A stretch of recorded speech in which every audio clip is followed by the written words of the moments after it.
জাতীয়করণের দাবিতে টানা ২৩তম দিনের মতো অবস্থান কর্মসূচিতে স্বতন্ত্র ইবতেদায়ী মাদ্রাসা শিক্ষকরা রাজধানীর প্রেস ক্লাবের সামনে ৫ দফা দাবিতে এ লাগাতার কর্মসূচি পালন করছেন তারা। এর আগে রোববার সচিবালয় বৈঠকের পর সরকারের পক্ষ থেকে দাবি মেনে নেওয়ার আশ্বাস দেওয়া হয়। তবে ইবতেদায়ী শিক্ষকরা বলেন আশ্বাস নয়, বরং দাবি আদায় করেই ঘরে ফিরবেন তারা। এদিকে নন এমপিওভুক্ত শিক্ষা প্রতিষ্ঠান জাতীয়করণের দাবিতে জাতীয় প্রেস ক্লাবের সামনে অবস্থান নিয়েছে শিক্ষকরা। সম্মিলিত নন এমপিওভুক্ত শিক্ষা প্রতিষ্ঠান পরিষদের ব্যানারে তারা এই কর্মসূচি পালন করছেন।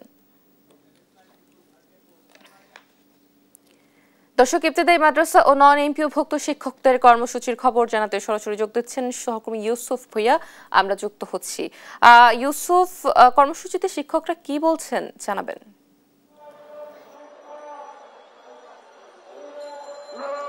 হ্যাঁ অতসী, আপনি দেখতে পাচ্ছেন আসলে সারা বাংলাদেশে যে স্বীকৃতিভুক্ত শিক্ষা প্রতিষ্ঠান রয়েছে সেই শিক্ষা প্রতিষ্ঠানে যে শিক্ষকরা রয়েছেন তারা আন্দোলন করছেন।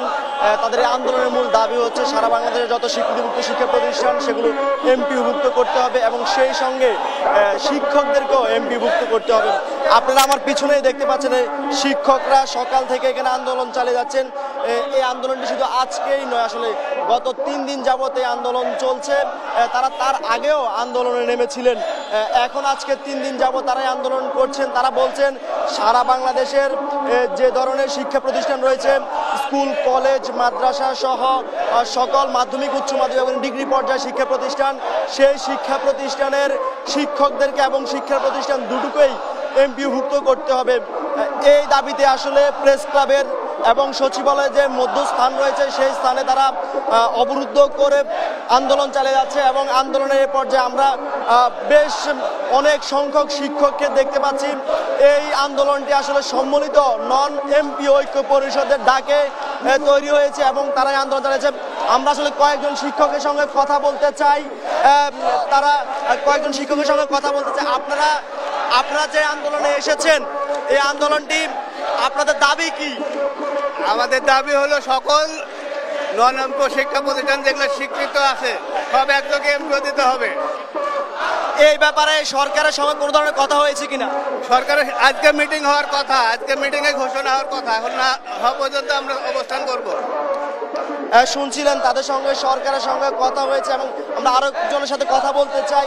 আপনাদের যে দাবি দেওয়া, সেই দাবি দেওয়াগুলো আসলে কি? আমাদের দাবি দেওয়া সারা বাংলাদেশে মাধ্যমিক, উচ্চ মাধ্যমিক, কলেজ, মাদ্রাসা, কারিগর দীর্ঘ 25 থেকে 30 বছর পর্যন্ত সরকার স্বীকৃতি দিয়েছে, কিন্তু এই পর্যন্ত আমাদের বেতন ভাতার ব্যবস্থা করেন নাই। তাছাড়া আমরা বহুত আন্দোলন করে আসছি। বিগত ফ্যাসিস্ট সরকার যে কাজ করেছে আমরা চাইছিলাম না যে এই তত্ত্বাবধায়ক সরকার এমনটি কাজ করবে। ওই ব্যানারে লেখা আছে দেখেন, প্রতিশ্রুতি প্রাপ্ত। আমরা কতদিন আন্দোলন করে গিয়েছি।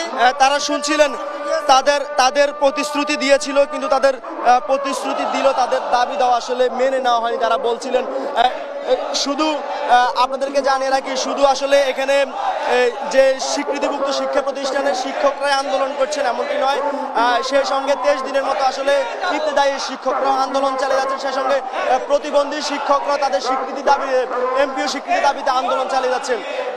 এইটুকু আপনাদেরকে জানিয়ে রাখি। আসলে জাতীয় প্রেস ক্লাবের সামনে 3টি আন্দোলন চলছে শিক্ষকদের এই মুহূর্তে।